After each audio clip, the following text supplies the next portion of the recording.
ጤና ይስጥልኝ። ዛሬ የዕለት ተዕለት እንቅስቃሴያችንን አስቸጋሪ ስለሚያደርገው የጉልበት ህመምና ቀላል ስለሆኑ የቤት ውስጥ መፍትሄዎች እንነጋገራለን። የጉልበት ህመም በድንገተኛ አደጋ፣ በአርትራይተስ ወይም ደግሞ በክብደት መጨመር ምክንያት ሊከሰት ይችላል። ህመሙ ደረጃ ለመውጣት ለመቀመጥና ለመነሳትም አልፎ ተርፎም ለመራመድ ፈታኝ ሊሆንባችሁ ይችላል። ዛሬ በዚህ ቪዲዮ ውስጥም የጉልበት ህመምን በቤት ውስጥ ለማስታገስና መገጣጠሚያዎቻችሁንም ለመጠበቅ የሚረዱ 10 ውጤታማ መፍትሄዎችን በዝርዝር እናያለን። እኔ ዶክተር አማኑኤል ነኝ። እስከ ቪዲዮ ፍጻሜ አብራችሁን ቆዩ። ከዛ በፊት ግን የምሰራቸው አስተማሪ የጤና ቪዲዮዎች ላይክ ያንሳችኋልና ይህንንም ቪዲዮ ሲጀምሩት ላይክ በማድረግ ጀምሩት። መልካም ቆይታ ይሆንላችሁ። አንደኛውና የመጀመሪያው መፍትሄ ለጉልበት ህመም ክብደትን መቀነስ ነው። ይህ መፍትሄ ለጉልበት ህመም ከምንም በላይ ቅድሚያ የሚሰጠው ነው። ጉልበታችን የሰውነታችንን ሙሉ ክብደት ተሸክሞ የሚንቀሳቀስ መሸከሚያ ነው። በምንራመድበት ጊዜ በጉልበታችን ላይ የሚያርፈው ጫና ከሰውነታችን ክብደት በ3 እና በ4 እጥፍ ይበልጣል። ለምሳሌ 5 ኪሎ ብንጨምር በጉልበታችን ላይ የምንጨምረው ጫና 20 ኪሎ ገደማ ይሆናል ማለት ነው። ስለዚህም ክብደታችንን በትንሹ እንኳን መቀነስ ብንችል ጉልበታችን ላይ ያለው ጫና ስለሚቀል አጥንቶቻችን እርስ በርስ የሚፈጥሩትን ግጭት ይቀንሳል። ህመሙም በከፍተኛ ሁኔታ ይቀንስልናል ማለት ነው። ስለዚህ የሰውነት ክብደታችንን መቀነስ ቅድሚያ ለጉልበት ህመም የምናደርገው መፍትሄ ነው ማለት ነው። ሁለተኛ መፍትሄው ዝቅተኛ ጫና ያላቸውን እንቅስቃሴዎችን መስራት ነው። ብዙ ሰዎች ጉልበታቸው ሲታመም እንቅስቃሴ ማቆም ያለባቸው ይመስላቸዋል። ነገር ግን መንቀሳቀስ ማቆም በመገጣጠሚያዎች ውስጥ ያለውን ፈሳሽ እንዲደርቅና ጡንቻዎች እንዲጠነክሩ ወይም ደግሞ እስቲፍ እንዲሆኑ ስለሚያደርጋቸው ህመሙን ያባብሰዋል። ዋናው ሚስጥር አይነቱ ላይ ነው። እንደ መሮጥ፣ መዝለል ወይም ደግሞ ከባድ ዕቃ ተሸክሞ መራመድ በጉልበት ላይ ከፍተኛ ጫና ይፈጥራሉ። ይልቁንም እንደ ዋና ያሉ እንቅስቃሴዎች የሰውነት ክብደት በውሃ ስለሚደገፍ ጉልበት ላይ ጫና ሳይፈጥሩ ጡንቻን ያዳብራሉ። ብስክሌት መንዳትም መገጣጠሚያው እንዲላመድና ደምም እንዲዘዋወር ይረዳል ማለት ነው። ስለዚህ ዝቅተኛ ጫና ያላቸው ማለትም ጉልበታችን ላይ ጫናቸው ዝቅተኛ የሆኑ ለምሳሌ እንደ ዋናና እንዲሁም ደግሞ ብስክሌት መንዳት ያሉ እንቅስቃሴዎችን መስራት ያስፈልጋል ማለት ነው። ሶስተኛ የጭን ጡንቻዎችን ማጠናከር ነው። ጉልበት ብቻውን የቆመ አጥንት አይደለም፣ በጅማቶችና በጡንቻዎች የተደገፈ ነው። በተለይ ከጉልበት በላይ ያሉት የጭን ጡንቻዎች ጠንካራ ከሆኑ የሚመጣውንም ጫና እነሱ ይጋሩታል። ጡንቻው ደካማ ከሆነ ግን ጫናው ቀጥታ አጥንቱ ላይ ያርፋል ማለት ነው።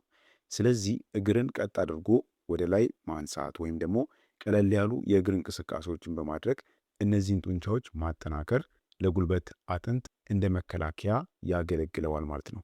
ይህም ደግሞ በሂደት ህመሙን በቋሚነት ይቀንስልናል ወይም ደግሞ ይፈውሳል ማለት ነው። አራተኛ መፍትሄው ለጉልበት ህመም በበረዶ ወይም ደግሞ በሙቅ ነገር ማከም ነው። ይህ በቤት ውስጥ በቀላሉ የሚደረግ ግን በጣም ውጤታማ ዘዴ ነው። የትኛውን መቼ መጠቀም እንዳለብን ግን ማወቅ ወሳኝ ነው። ጉልበታችሁ ድንገት ተመቶ ካበጠ ወይም ደግሞ በጣም ከቀላ በረዶ መጠቀም አለባችሁ። ምክንያቱም በረዶ የደም ስሮችን በማጥበብ እብጠቱን እንዲሁም ደግሞ ህመሙን ይቀንሰዋል። ህመሙ የቆየ ቁርጥማት አይነት ከሆነና ጠዋት ጠዋት የመገታተር ስሜት ካለው ደግሞ ሞቅ ያለ ውሃ መጠቀም ይመከራል። ሙቀቱ ደም በደንብ እንዲዘዋወርና የጠነከሩ ጡንቻዎችም እንዲላሉ ስለሚያደርገው እንቅስቃሴን ያቀላል ማለት ነው። ስለዚህ ጉልበታችን ህመም ሲሰማው በበረዶ ወይም ደግሞ በሙቅ ውሃ ማከም እንችላለን ማለት ነው። ነገር ግን መቼ እንደምንጠቀም ማወቅ ያስፈልጋል። እብጠት ካለውና መቅላት ካለው በረዶ መጠቀም የሚመከር ነው። ጠዋት ጠዋት ደግሞ ጉልበታችሁ የመገታተር አይነት ስሜት የሚፈጥርባችሁ ከሆነ ደግሞ ሙቅ ውሃን በመጠቀም ጉልበታችሁን ማከም ይቻላል ማለት ነው። አምስተኛ መፍትሄው የዝንጅብልና የእርድ ሻይን መጠጣት ነው። ከውጭ ከሚደረግ ጥንቃቄ በተጨማሪ በምግባችን የምናስገባቸው ነገሮች ትልቅ የሆነ ለውጥን ያመጣሉ። እርድ ውስጥ የሚገኘው ኩርኩሚን የተባለው ንጥረ ነገር በሰውነታችን ውስጥ ያለን እብጠት የመቀነስ ከፍተኛ አቅም አለው። አንቲ ኢንፍላማቶሪ ስለሆነ ማለት ነው። ዝንጅብልም በተመሳሳይ ተፈጥሯዊ የህመም ማስታገሻ ነው። እነዚህን ሁለቱን ቀላቅሎ በሻይ መልክ አፍልቶ መጠጣት በመገጣጠሚያዎች ውስጥ የሚፈጠረውን መቆጥቆጥ ከውስጥ ሆኖ ያክመዋል። ይህም ደግሞ እንደ አስፕሪን ያሉ መድኃኒቶች የሚያመጡትን የጨጓራ ህመም ሳይከተል በተፈጥሯዊ መንገድ እረፍትን ወይም ደግሞ እፎይታን ይሰጣል ማለት ነው። ስለዚህ ለመገጣጠሚያዎቻችን ጤንነት አንቲ ኢንፍላማቶሪ የሆኑ ምግቦችን መመገብ ይኖርብናል። ከዛ ውስጥ ደግሞ ዝንጅብልና እርድ የሚጠቀሱ መሆናቸው ሁለቱን አቀላቅለን በሻይ መልክ ብንወስድ የጉልበት ህመምን እንዲሁም ደግሞ የመገጣጠሚያ ችግርን ይፈታልናል ማለት ነው። ስድስተኛ መፍትሄ ትክክለኛ የሆነ የጫማ አመራረጥ ነው። የምንለብሰው ጫማ ለጉልበታችን ጤና ወሳኝ ነው። ቀል ይመስላል፣ ግን የምታደርጉት ጫማ ጉልበታችሁ ጤንነት ላይ በጣም ትልቅ የሆነ ተጽዕኖ አለው። በጣም ጠፍጣፋ የሆኑ ጫማዎች ወይም ደግሞ በጣም ረጅም ተረከዝ ያላቸው ጫማዎች ማለት ሂል ጫማዎች የሰውነታችንን ሚዛን በማዛባት በጉልበት መገጣጠሚያ ላይ ያልተመጣጠነ ጫናን ይፈጥራሉ። በተለይ የውስጥ እግራችንን ስርጉድ የሚደግፉና በምንራመድበት ጊዜም የሚመጣውን ንዝረት መምጠጥ የሚችሉ ለስላሳ ጫማዎችን መምረጥ ይኖርብናል። ትክክለኛ ጫማ ማድረግ እግራችን መሬት ላይ የሚያርፍበትን መንገድ ስለሚያስተካክል በጉልበት ላይም የሚፈጠረውን ጫና በከፍተኛ ሁኔታ ይቀንሳል ማለት ነው። ስለዚህ ለእግራችሁ ምቹ የሚሆን ጫማ፣ ይህ ማለት መሬቱን ስትረግጡት ምቹ የሆነን ጫማ መጠቀም ይኖርባችኋል ማለት ነው። በጣም ጠፍጣፋ እንዲሁም ደግሞ ከፍታ ያላቸው ጫማዎችን መጠቀም ለጉልበት ጤንነት የሚመከር አይደለም ማለት ነው። በሰባተኛ መፍትሄ የጉልበት ድጋፍን መጠቀም ነው። ጉልበታችሁ የሚንቀጠቀጥ ወይም ደግሞ የመዛል ስሜት ካለው የጉልበት ድጋፎችን ኒ ስሊፕስ የሚባሉትን መጠቀም ትልቅ መፍትሄ ነው። እነዚህ ድጋፎች መገጣጠሚያው ተረጋግቶ እንዲቆም ከመርዳታቸው ባለፈም በዚህ አካባቢ ሙቀት እንዲኖር በማድረግ የደም ዝውውርን ያፋጥናሉ። በተለይ ስፖርት በምትሰሩበት ወይም ደግሞ ረጅም መንገድ በምትጓዙበት ጊዜ ድጋፍ መጠቀም መገጣጠሚያው ከሚገባው በላይ እንዳይለጠጥና እንዳይጎዳ ይከላከላል ማለት ነው። ይህ ማለት ጉልበታችሁ ላይ የምታስሩት ጨርቅ ወይም ደግሞ ስሊቭ የሚባል ነገር ነው።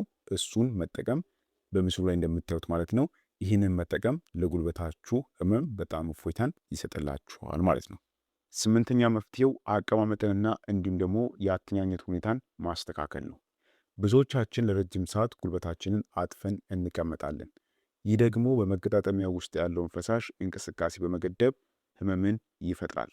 ስንቀመጥ ጉልበታችንን ከወገባችን ጋር እኩል እንዲሆንና አልፎ አልፎ እግራችንንም መዘርጋት ይኖርብናል።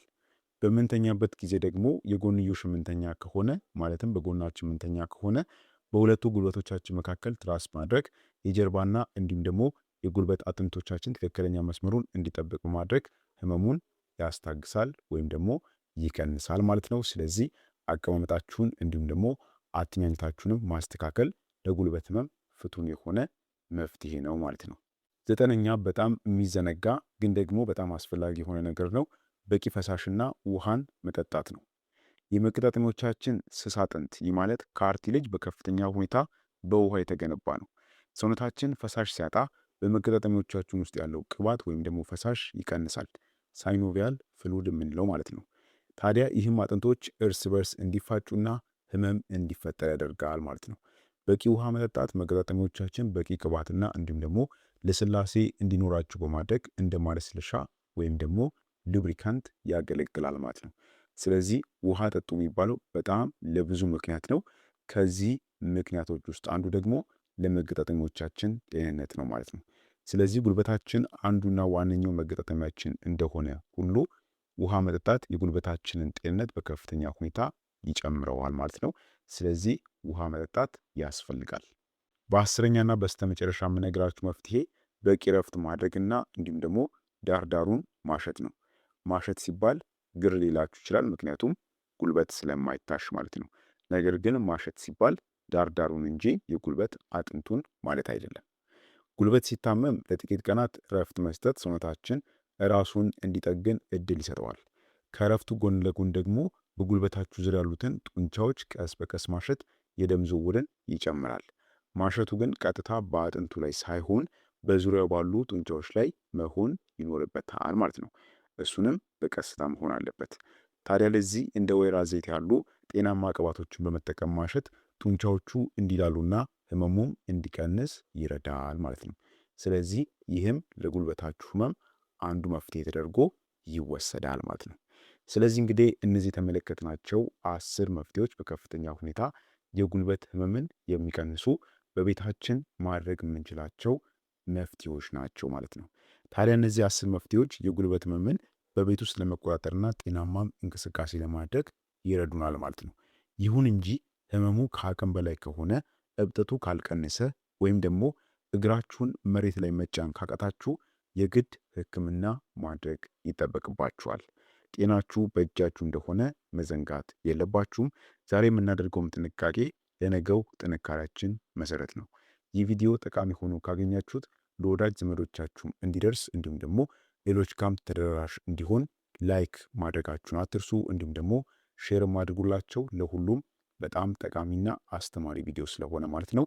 ለዛሬ በዚያ በቃው። በቀጣይ ደግሞ በሌላ አስተማሪ የጤና ትምህርት የምንገናኝ ይሆናል። እስከዛው በጤና ቆዩልኝ። ቸር ሰንብቱ።